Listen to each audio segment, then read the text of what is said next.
Bienvenue sur Famille Minimaliste, le podcast qui parle minimalisme en famille. Je m'appelle Hélène, je suis maman de 3 garçons de 12, 14 et bientôt 16 ans et nous sommes minimalistes depuis plusieurs années. Je suis aussi spécialiste du désencombrement et de l'organisation familiale. Je suis home organizer certifiée. Et si vous êtes ici aujourd'hui, c'est que vous cherchez des astuces, des méthodes ou des réflexions pour vivre une vie concentrée sur l'essentiel et débarrasser du superflu. Pour cela, je vous aide via 3 types d'épisodes. Les épisodes bonus, les épisodes en solo comme celui d'aujourd'hui ou des épisodes en duo avec lesquels j'échange sur des thématiques liées au minimalisme avec de superbes invités. Donc bienvenue si vous êtes nouveau ou nouvelle sur cette chaîne et si vous me suivez depuis très longtemps, merci de votre soutien. Aujourd'hui, épisode plutôt sympa parce que je vais vous donner les grandes lignes, les grandes étapes et les astuces essentielles pour mettre toutes les chances de votre côté pour un désencombrement réussi. Parce que oui, même si minimalisme et désencombrement c'est très différent, généralement notre voyage minimaliste commence par un désencombrement initial. Allez, c'est parti pour l'épisode du jour. Alors l'épisode d'aujourd'hui est très chargé, donc je vais rentrer très rapidement dans le vif du sujet et vous donner donc ces astuces et les étapes à suivre si vous voulez que ce désencombrement dans lequel vous allez vous lancer soit en gros le dernier gros désencombrement. Une fois que vous aurez fait ce gros désencombrement, vous pourrez vous lancer dans d'autres facettes du minimalisme, penser à votre consommation et puis surtout vous y verrez un petit peu plus clair et vous arriverez plus facilement à identifier votre essentiel et faire partir le superflu dans tous les pans de votre vie. Là, on va parler du matériel. Donc, on se lance. La première étape pour avoir un désencombrement efficace, c'est la préparation. Il faut bien se préparer. Pour cela, 3 choses. La première, soyez précis sur votre pourquoi. Pourquoi vous avez envie de désencombrer. Si c'est juste pour faire de la place, j'en ai déjà parlé dans les autres épisodes, ça ne sera pas assez, vous n'irez pas assez loin. C'est dans ce piège-là que je suis tombée pendant des années avant de devenir minimaliste. Je passais mon temps à faire du tri juste pour faire de la place. Clairement, ça ne me menait nulle part. Donc, pensez pourquoi. Est-ce que c'est pour gagner du temps? Est-ce que c'est pour retrouver de l'espace? Est-ce que c'est pour préparer un déménagement, un emménagement, une naissance? Est-ce que c'est pour rendre la maison plus praticable, voire moins dangereuse? Par exemple, si on est un petit peu plus âgé, on veut peut-être des espaces où il est plus facile de se déplacer, où c'est plus facile d'avoir accès à certaines choses. Et le but, c'est de garder son indépendance le plus longtemps. Est-ce que c'est pour retrouver de la sérénité avec moins de bruit visuel autour de vous? Bref, il vous faut un pourquoi fort pour pouvoir aller jusqu'au bout et vraiment faire sortir le maximum de choses chez vous pour commencer sur cette route du minimalisme. La deuxième chose, c'est d'avoir un objectif précis. Est-ce que c'est d'enlever tel meuble? Est-ce que c'est un pourcentage d'affaires en moins?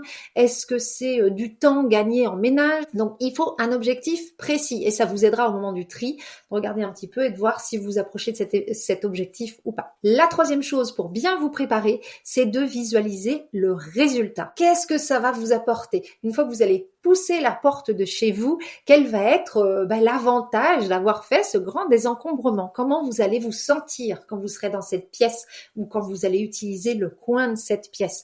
À quoi ça va ressembler? Si vous visualisez, pareil, ça vous donnera de la force pour plus tard et pour toujours continuer. Donc la première chose, c'est ça, c'est de bien se préparer.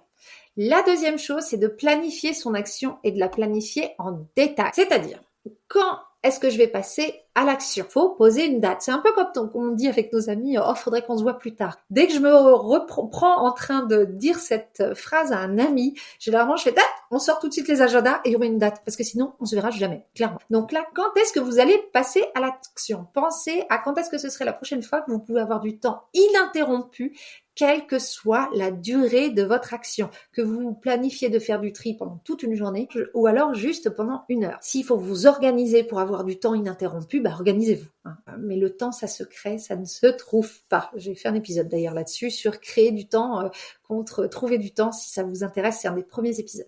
N'oubliez pas que si vous avez décidé de faire du tri sur une grande période, c'est-à-dire sur plus de 4 heures, donc sur toute une journée ou sur 2 jours ou même sur une semaine, prévoyez des temps de pause parce que sinon vous allez vous essouffler. Donc là encore, on prévoit à l'avance. Donc on prévoit quand, combien de temps, avec qui? Est-ce que c'est quelque chose que vous allez faire seul? Est-ce que c'est quelque chose que vous allez faire en couple, en famille?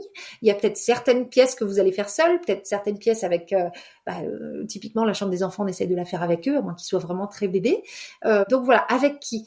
Est-ce que ça peut être avec une amie? Est-ce que ça peut être avec quelqu'un d'externe, voire même une professionnelle, une home organizer? D'ailleurs, si vous cherchez des professionnels, c'est possible. Vous allez sur le site de la FFPO, la Fédération francophone des professionnels de l'organisation. Vous trouverez toutes les coordonnées des gens, des membres. Parenthèse refermée. Donc, avec qui? Dans quel ordre vous allez faire par où vous allez commencer? J'ai fait aussi un épisode sur ce thème, savoir par où commencer. Vous pouvez commencer par la pièce qui est l'origine du bazar. Donc ça, c'est ce qu'on appelle l'effet domino. Là encore, je mettrai les références en description. Vous pouvez décider de commencer par une pièce qui va être plutôt facile à trier pour vous échauffer un petit peu le muscle du tri. Généralement, ça va peut-être être la salle de bain, la cuisine, ce genre de pièce un petit peu neutre où il n'y a pas d'objet auquel on est forcément très attaché. C'est plus facile de se lancer là-dedans. Ou alors, ça peut être de commencer directement dans le dur parce que vous êtes comme ça et vous avez envie de voir des résultats qui vont vous changer le quotidien tout de suite. Moi, c'est ce que j'avais fait. J'avais commencé par ma garde-robe qui était vraiment énorme et qui me posait des problèmes au quotidien. Donc, quand j'avais décidé de faire la tornade à la maison et de changer de mode de vie et d'en avoir moins à la maison, j'ai commencé par ça. C'était pas forcément le plus facile, mais j'ai tout de suite vu les bénéfices et ça m'a donné, moi, en tout cas, de l'énergie pour continuer. Mais on est tous différents. Donc voilà, à vous de décider par où vous avez envie de commencer. Suivez votre instinct. Il n'y a pas de mauvais endroit par lequel où il faut commencer. Le plus important, c'est de commencer. Autre chose pour planifier son action, quelle sera la zone de transit? Donc, si vous vous lancez vraiment dans un grand chantier, vous vous dites ces prochains mois, je vais retourner la baraque et je vais faire sortir énormément de choses, ce serait bien d'avoir une zone de transit. Chez nous, c'était notre chambre à coucher où, quand je finissais une session de tri, parce que j'avais pas envie de vivre dans le bazar permanent, tout ce qui n'était pas encore trié, tout ce qui était à donner, tout ce qui était à jeter si j'avais fini tard le soir et je pouvais pas tout de suite aller à la déchetterie, je mettais tout ça dans ma chambre, dans un coin défini et comme ça au moins je le voyais pas toute la journée et je pouvais continuer les fins de journée on va nous dire de manière sereine sans avoir ce bazar sous les yeux. Donc pensez à votre zone de transit. Ensuite vous allez devoir décider de comment et quand vous allez évacuer votre que ce soit les choses à jeter, à donner ou à vendre s'il y a des choses à vendre. Donc, quand est-ce que vous allez passer à la déchetterie? Quand est-ce que vous allez passer, je sais pas, chez Emmaüs ou à l'Armée du Salut? C'est important de le planifier à l'avance parce que si vous gardez des choses chez vous qui ont pour vocation à sortir, la tentation est de remettre le nez dedans et les mains dedans et en fait de faire sortir les choses. Surtout si vous vous attaquez à la chambre des enfants, s'ils voient que vous avez une caisse de jouets inutile, c'est toujours à ce moment-là qu'ils retombent en amour avec le jouet que clairement ils n'utilisaient plus. Mais de le revoir traîner, de savoir qu'il va partir, ils vont avoir envie de les ressortir. Donc il faut que ça sorte vite et pour ça, on s'arrange, surtout si on n'a pas accès à une voiture, surtout si la déchetterie est loin, on essaie de voir qui peut nous y amener, voilà, si c'est des choses lourdes, qui peut nous aider à les porter, bref, ça s'organise. Et enfin, dernière chose pour planifier son action, on réunit le matériel nécessaire, donc les sacs poubelles, les caisses, si on veut avoir une caisse pour tout ce qui va partir pour les dons, ou alors une caisse pour toutes les choses à mettre en vente. Il faut des zones des choses un petit peu définies. Donc, réunissez ce matériel. Vous n'avez pas grand-chose, vous avez besoin de rien d'autre. Non, n'achetez pas des boîtes de rangement afin de faire du tri. Ça, vous le ferez à la limite après, si vous ne trouvez pas des boîtes en surplus pendant votre tri. Et ça, croyez-moi, vous allez en trouver. Donc, voilà, réunir le matériel. Donc, pour planifier son action, voilà toutes les choses qu'il faut réunir.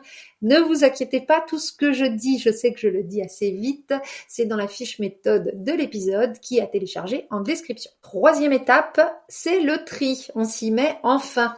Donc, qu'est-ce qu'on va faire quand on fait du tri? On va prendre un objet, on va se confronter à une liste de critères qu'on aurait pu établir avant. Notre liste de critères, c'est quoi? C'est les critères qu'un objet doit cocher pour pouvoir avoir le droit de rester chez nous. Et pour ça, j'ai une réflexion qui peut vous aider. Est-ce que cet objet me rapproche ou m'éloigne de mon objectif? Donc par exemple, si notre objectif c'était de gagner du temps au quotidien en termes de ménage et de rangement, on prend un objet et on se demande, est-ce que le garder va m'aider à gagner du temps ou est-ce que ça va m'en faire perdre? Si notre objectif c'est d'avoir une maison qui est praticable et facile à utiliser en termes d'ergonomie, est-ce que cet objet-là va m'aider à avoir une maison praticable? Est-ce que je garde cette cocotte minute qui fait 200 kilos? Peut-être pas. Celle-là, je vais peut-être la donner et puis je vais peut-être utiliser d'autres choses pour faire la cuisine qui seront peut-être plus faciles à manipuler moi toute seule. Donc, vous voyez un petit peu l'idée. On repense à ses objectifs et on se demande si la chose qu'on a dans les mains va nous aider à atteindre ces objectifs ou est-ce que le fait de le posséder, ça va nous en éloigner? Si vous avez quand même du mal à vous débarrasser des objets pendant la séance de tri, vous pouvez aussi essayer de voir les choses un petit peu différemment. Au lieu de se dire, je vais essayer de voir tout ce qui doit sortir de chez moi, concentrez-vous sur ce qui doit rester. Dites-vous plutôt que cette séance de tri, elle va vous aider à choisir ce qui est vraiment essentiel pour vous, ce qui vous apporte un sentiment de sécurité, que ce soit financière, physique, émotionnelle, n'importe, un sentiment de bien-être, un sentiment de bonheur. Alors tout ne nous rend pas super heureux, comme je dis toujours, le kit de premier secours, c'est pas un truc qui me fait sauter au plafond à chaque fois que je le vois. Par contre, il me donne un sentiment de sécurité, donc je vais le garder. Mais moi, ça m'a beaucoup aidé quand j'ai fait mon dernier gros tri, c'était de me dire, je suis là pour choisir ce qui a l'honneur de rester chez moi. Et le reste, en fait, si je l'ai pas choisi, c'est que de facto, ça doit partir. Moi, ça m'a aidé. J'espère que ça pourrait vous aider. Bien entendu, il y a tout plein de techniques pour vous aider à trier. J'en ai fait plein d'épisodes. Je vous invite à regarder parmi les 110 épisodes, je crois maintenant que j'ai dans la liste, pour voir si vous avez du mal, par exemple, avec les objets sentimentaux. J'ai un épisode sur le thème. Si vous avez du mal avec les au cas où, j'ai un autre épisode sur le thème. Donc, je vous invite un petit peu à creuser dans ma liste d'épisodes sur tout ce qui pourrait vous aider lors de cette étape du tri. Je vais finir l'épisode en parlant de quelques pièges à éviter lorsque vous allez faire ce grand désencombrement. Donc, je vais partager avec vous quelques astuces. Alors, la première, ça va être un seul chantier à la fois. Pour l'amour de tout ce qui vous est cher au monde, un seul chantier à la fois. Ne commencez pas à vider à moitié la cuisine et commencez par vider à moitié le salon. Non, on va s'éparpiller. Vous allez manquer d'énergie, manquer de motivation et vous aurez l'impression d'avoir créé beaucoup plus de bazar que de n'avoir résolu le problème. Donc, une chose à la fois. Ça prendra le temps que ça prendra, mais une chose à la fois. On commence par une zone, on finit cette zone et ensuite on bouge. Donc, c'est peut-être bien pour cela de vraiment diviser vos pièces en zones aussi grandes ou aussi petites que vous le voulez. Vous pouvez décider de faire un tiroir par semaine, vous pouvez décider de faire un meuble par jour. On s'en fiche, vous choisissez une zone, vous vous y tenez et une fois qu'elle est finie, ensuite seulement, vous passez à la suivante. Deuxième astuce pour vous aider dans votre tri, dites au revoir à tous les objets négatifs. Un objet négatif, c'est quoi? C'est un objet qui nous envoie des signaux négatifs. Donc, par exemple, ça va être la tenue de sport qu'on n'a pas utilisée depuis super longtemps parce que notre vie a changé, nos priorités ont changé ou peut-être que c'est un autre sport dans lequel on s'épanouit mieux maintenant, mais qui nous fait sentir un petit peu coupable quand on le voit dans la penderie. Ça peut être d'avoir plein de livres qu'on s'était juré de lire et qu'on ne lit toujours pas. Bref, ça va être tous ces petits objets qui vous envoient un côté un peu je me sens coupable, je suis pas à la hauteur, ce genre de choses, mais vraiment ça n'a plus rien à faire dans notre vie. On peut aussi se dire que par principe, tout ce qui est stocké dans d'autres pièces, hors matériel saisonnier, j'entends, c'est inutile.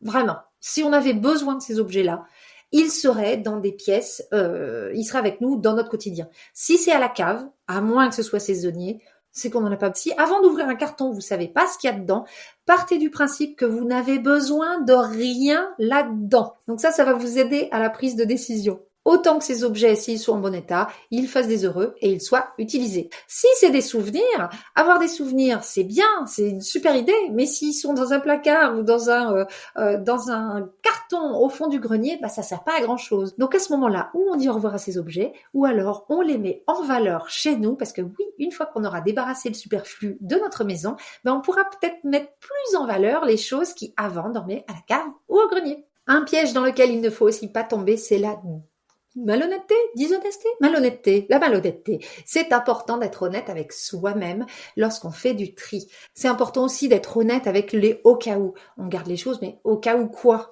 On va pas s'inventer des scénarios qui ont quand même peu de probabilité d'arriver. Donc ne refaisons pas la réalité, regardons les choses de manière objective, soyons honnêtes avec nous-mêmes et ça nous aide un petit peu à faire du tri, un petit peu beaucoup. Autre astuce, faites sortir votre moisson. Alors la moisson c'est quoi? C'est tout ce qui n'a plus vocation à rester chez vous, faites-la sortir vite, je vais pas revenir dessus, j'en ai déjà parlé, mais faites sortir les choses le plus rapidement possible. Si vous faites le tri à plusieurs, a priori, si vous faites le tri de toute la maison et que vous avez des enfants, forcément tout le monde va s'y mettre. Respectez le rythme de chacun. Si vous n'avez pas le même rythme de tri que votre conjoint, que votre conjointe, que vos enfants, c'est pas grave. Ce tri sera le tri ultime. S'il prend 6 mois au lieu d'en prendre 2 comme vous vouliez, c'est pas grave. Du moment qu'on voit du progrès, du moment qu'on voit que ça avance dans le bon sens. Respectez le rythme de chacun. Si les gens de votre famille prennent le train en route, ils sont dans l'état d'esprit dans lequel vous étiez il y a peut-être plusieurs mois, voire plusieurs années, si ça fait très longtemps que vous avez commencé à faire du tri.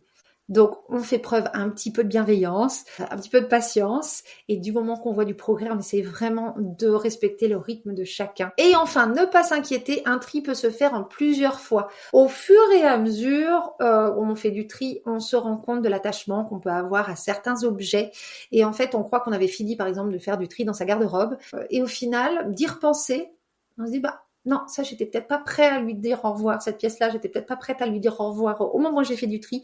Mais maintenant, je peux. Donc, faut pas s'inquiéter. Au bout d'un moment, ça va s'arrêter. On a l'impression des fois d'être pris d'une frénésie. On se dit, oulala, il va pas rester grand-chose dans ma maison. Mais non, il y a toujours un moment où on s'arrête, quoi. Si on prend bien le temps, si on fait les choses calmement et pas dans une euphorie destructrice où tout doit partir, si on est vraiment posé et réfléchi, on n'ira pas trop loin. Vraiment. De toutes les personnes que j'ai eues sur le podcast, j'ai personne qui m'a dit qu'il était allé trop loin et trop vite. Ça veut pas dire que ça n'existe pas, mais je pense que si on fait les choses bien, le risque de se dire mince, je suis allé trop loin, il est quand même assez minime. Donc voilà pour mes astuces et mes grandes étapes pour faire du tri. J'espère que ça vous sera utile. Si vous avez envie de gratter, d'aller un petit peu plus loin dans chaque catégorie, j'ai fait des épisodes déjà un petit peu sur toutes les sous-catégories que j'ai pu vous donner. Sur chaque conseil, j'ai quasiment fait un épisode sur tout. Donc, je vous mettrai en description les liens de l'épisode sur les au cas où, sur les objets sentimentaux, sur les différentes méthodes de tri. Je vous mets tout ça. J'espère que ça vous sera utile. Si c'est le cas, merci de me le dire en commentaire, que ce soit sous